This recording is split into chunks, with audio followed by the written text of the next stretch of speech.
কলিয়াবৰত বানাক্ৰান্তক বান সাহায্য প্ৰদান হোটেল বাঞ্জাৰাৰ। জখলাবন্ধা স্থিত হোটেল বাঞ্জাৰা পৰিয়ালে বানাক্ৰান্তক প্ৰদান কৰে খাদ্য সামগ্ৰীৰ টোপোলা। প্ৰায় 50টা পৰিয়ালক বান সাহায্য প্ৰদান কৰে হোটেল বাঞ্জাৰাই।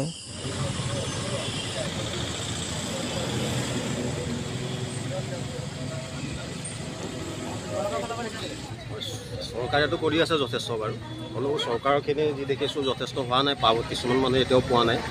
আমাৰ ফালৰ পৰা নিজৰ কৰ্তব্য এটা বুলি ভাবিলোঁ যে এইখিনি মানুহে পাব লাগে বা মানুহৰ বিপদৰ সময়ত সহায় কৰিব লাগে। গতিকে মানে আগবাঢ়ি আহিছোঁ আমাৰ বাঞ্জাৰা প্ৰতিষ্ঠানৰ পৰা। আমাৰ যিখিনি সম্ভৱ সেইখিনি আমি তেওঁলোকক হেৰি কৰি সহায় কৰি পেলাই নিজৰে ভাল লাগিছে। আৰু এই বস্তুটো আপোনালোকৰ বুলি ক'লে আপুনি ঠিকেই ভালেই কৰিলে, কিন্তু এই ক্ষেত্ৰত মই জাষ্ট তেখেতসকলৰ লগত আছোঁহে, সহায় কৰি দিছোঁ। মানে তেখেতসকলে গম পোৱা নাই ক'ত মানে একচুৱেলি মানে দিব লাগে। মোৰ লগত কালি যোগাযোগ কৰিলে আমাৰ বাঞ্জাৰা পৰিয়াল, গোটেই বাঞ্জাৰা পৰিয়াল। তেখেতসকলে মানে নিজৰ ফালৰ পৰা কিবা অলপ সহায় কৰোঁ বুলি আগবাঢ়িছে। হোৱাৰ পিছত মোৰ লগত যেতিয়া যোগাযোগ কৰিলে মই তেতিয়া আঙুলিয়াই দিলোঁ যে এইখিনি জেগাত দিলে ভাল আছিলে।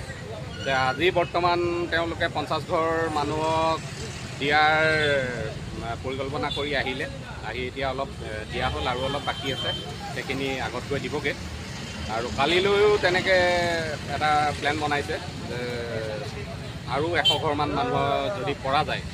গতিকে কাইলৈ প্ৰগ্ৰামটোৰ কাৰণে তেখেতসকললৈ আমি শুভেচ্ছা জ্ঞাপন কৰিছোঁ যাতে তেখেতসকল সফল হয়।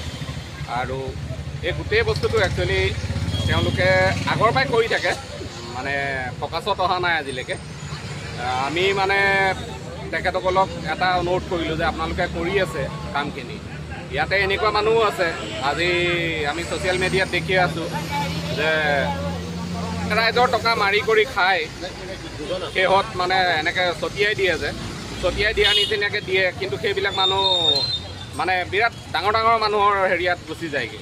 আজি শ্বেয়াৰ কৰি থাকে বহুতে যে আমাৰ সমাজ দৌৰদী কিবাকিবি নাম শব্দ ব্যৱহাৰ কৰি পেলাই দিয়ে, কিন্তু সেইসকল সমাজ দৌৰদী বা মানৱ দৌৰদী নে এখেতসকল মানৱ দৌৰদী নিজৰ খোৱাৰ পৰা কিছু অংশ ৰাখি পেলাই আজি সমাজৰ এই যিখিনি মানুহ ভুক্তভোগী বানপানীত তেখেতসকললৈ আৰ্থিক সাহায্য হিচাপে বা খোৱা বস্তুৱেই হওক এইখিনি সাহায্য দিছে।